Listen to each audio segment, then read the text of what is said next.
is the definition of infrastructure? I will explain a bit about port infrastructure.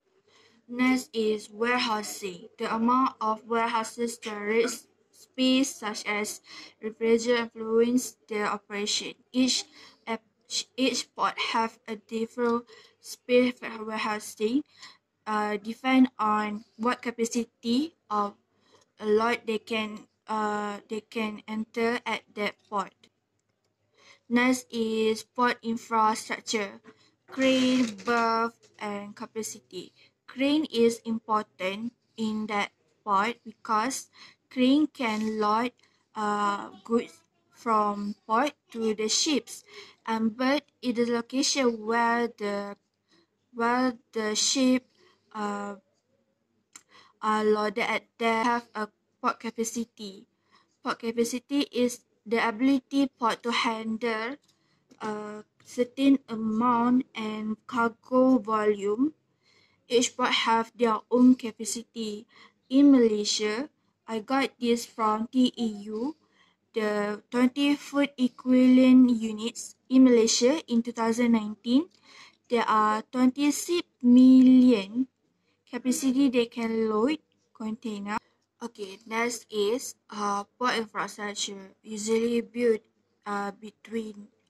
is built between sea and the land. The connection with the land base is really convenient to make sure the product or goods from the country shipped to the port are loaded at the port.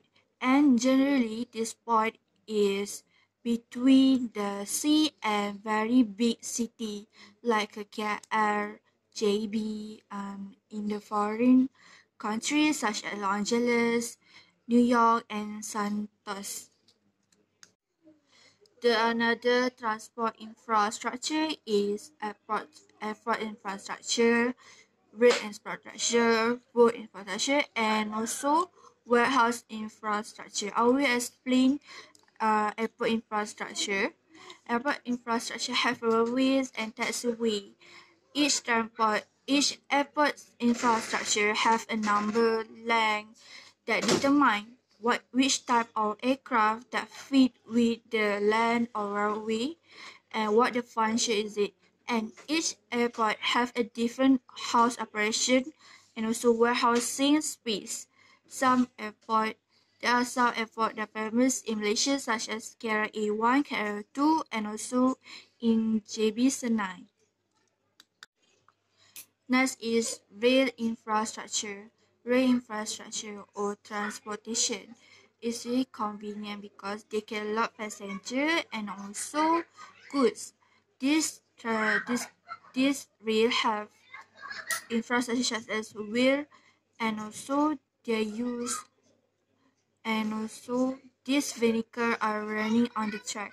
Commonly, this vehicle called as a train transport.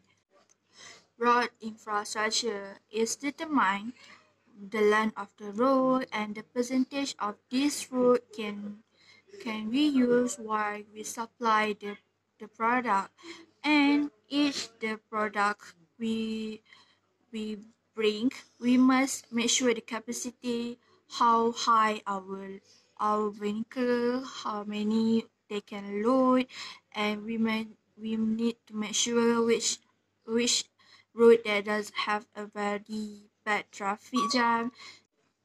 Last is warehousing infrastructure. Warehousing infrastructure should concern the protection of the goods when they are waiting while in the transit. Next is communication infrastructure. They have two communication infrastructure in the transportation such as mail service and communication service. Electricity is really needed in the infrastructure. Also water.